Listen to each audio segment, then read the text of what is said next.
200 naira tó bá jí lóru kó lè kọ̀ wá àlùwàlá ìwọ jí lóru kó ní fàkúrìtù ìtẹ̀gì rọ́bà kún innahu kana ghaffara yursilu samaa alaykum midrara ويمددكم بأموال وبنين ويجعل لكم جنات ويجعل لكم أنهارا sẹsẹmìtì péré kó lọ sùn bó bá dàárọ̀ ó he ni wọ́n mọ̀ lọ́gbọ̀dọ̀ rákò kan olóòtú ọdẹ náírà. wọ́n ní ká jí lóru ká ka àwọn Quran tí wọ́n sọ yẹn tá a bá ka àwọn Quran yẹn bọ́n ṣe sọ yẹn tá a bá jí tílẹ̀ bá mọ́ a máa ríyàn tó máa fún wa ní 200 naira. So tá bá fẹ́ rí owó tó pọ̀, for example tá bá fẹ́ rí bí 20 million ẹ wọ́n pé nǹkan yẹn wọ́n ní ká kà ní 70 times, but tá bá fẹ́ rí bí 20 million naira a máa ní láti kà nǹkan yẹn bí 7 million times. So mo kàn sọ fẹ́yìn èèyàn bí tẹ bá need owó bí a need bí 20 million naira kíákíá ká nǹkan tí wọ́n sọ yìí kẹ́ kà ní 7 million times tẹ̀ tí lè bá máa mọ́ o máa ríyàn tó máa gbé owó yẹn fún ẹ. Àwọn kí ni ìtumọ̀ àyà tí wọ́n ní kẹ́ kà yìí? Ó wà ní Quran chapter 71 verse 10 to 12. Kí ni nǹkan tó sọ?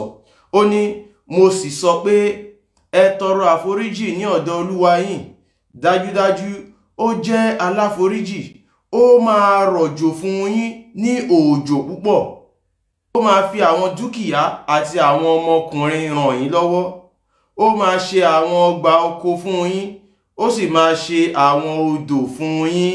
Ìtumọ̀ ẹ̀ nìyẹn. Wọ́n ní tẹ́ bá ti ka nǹkan yìí ó máa fún yín 200 naira. Ẹ̀yin èèyàn wa ẹ má gbàgbé Muhammadu jẹ gbèsè kú ní o. Ẹ̀yin èèyàn yìí irọ́ lásán ní Islam. Àwọn ẹni yìí wọ́n fẹ́ kó wa lẹ́rú for life. Ẹ má gbàgbé pé àáfà tó ń sọ̀rọ̀ yìí Fúlàní ni o. Wọ́n tó bá jẹ́ ọmọ Yorùbá tó bá ń tẹ̀lé àáfà tó sọ̀rọ̀ yìí Fúlàní ni o. Ẹ̀yin ọmọ Yorùbá ẹ jí, ìran tó lọ́gbọ́n ni ìran Yorùbá.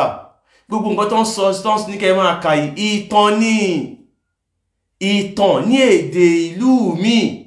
Òun ni bí pé kán mú àwọn ìtàn dọ̀dọ̀ tiwa náà ní èdè Yorùbá kán wá sọ fáwọn òyìnbó tí ó gbọ́ Yorùbá. Ká ní kán máa ka àwọn èdè yẹn ní èdè Yorùbá ipò máa rówó.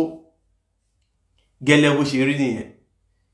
Ẹ̀yin èèyàn wa iṣẹ́ lóògùn iṣẹ́ o. Wọ́n ti wáyé tẹ́ bá rí máa rí 200 naira. Ọlọ́run á máa fìyà jẹ wá o. Ọlọ́run máa fìyà jẹ wá o. Ẹ wo nǹkan tí àwọn èèyàn wa, ẹ wo nǹkan tí wọ́n ń dojúkọ. Wọ́n jẹ́ ti kó àwọn kan ní ẹrú ọpọlọ débi pé wọn ò lè dánú rò. Ẹ wo ọ̀pọ̀lọpọ̀ ń bẹ̀rẹ̀ tó ti ṣe Allahu Akbar. Allah, ìtumọ̀ Allahu Akbar pé Allah ló tóbi jùlọ nínú àwọn ṣìgìdì Allah ló tóbi jùlọ. So tó máa sọ fún yín pé kẹ́ gbọ́ lọ́run tóbi ẹ má sọ pé Allahu Akbar o. Allah ò kì í ṣe Ọlọ́run, ṣìgìdì ní Allah. Ẹ̀yin ọmọ Yorùbá ẹ jí, àwa máa bá ṣe ń rí tó bá ṣe ń fi ṣọwọ́ sí wa a máa ṣàlàyé fún yín, a máa jẹ́ kẹ́ mọ̀ nǹkan tó wà níbẹ̀. Eléyìí irọ́ lásán ni. Àwọn àfáà yìí ẹ̀yin èèyàn wọ̀nyí lẹ sọ wọ́n di nǹkan tí wọ́n dá. Ẹ̀yin lẹ ń fún wọn lówó. Kò kí ń ṣe nǹkan tó ń ṣe yìí ló ń gbà. Ẹ̀yin lẹ rí wọn bí èèyàn pàtàkì láwùjọ. Irọ́ ló ń pa fún yín. Wọ́n fẹ́ fi lámbàrà lámbò ni. Ẹ̀yin èèyàn ẹ jí. Irọ́ lásán ni. Àdúrà kò ń gbà o, ìgbìyànjú ló ń gbà o. Gbólé tán ní kẹ́ lọ máa ṣe irọ́ lásán ni.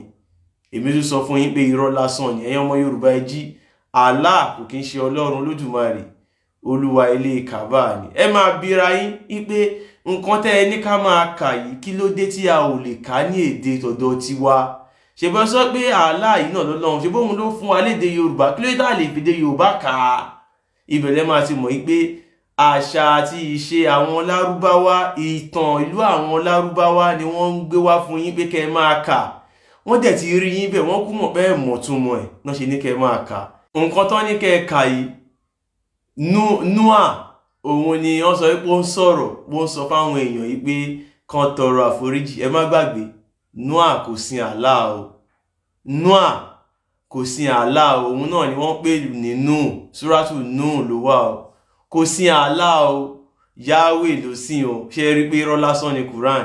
Ẹ̀yin ọmọ Yorùbá ẹ jí. Allah kò kí ń ṣe Ọlọ́run Olódùmarè, Olúwa ilé Kàbá ni. Mo sọ yìí mo dúró, ó dìgbà.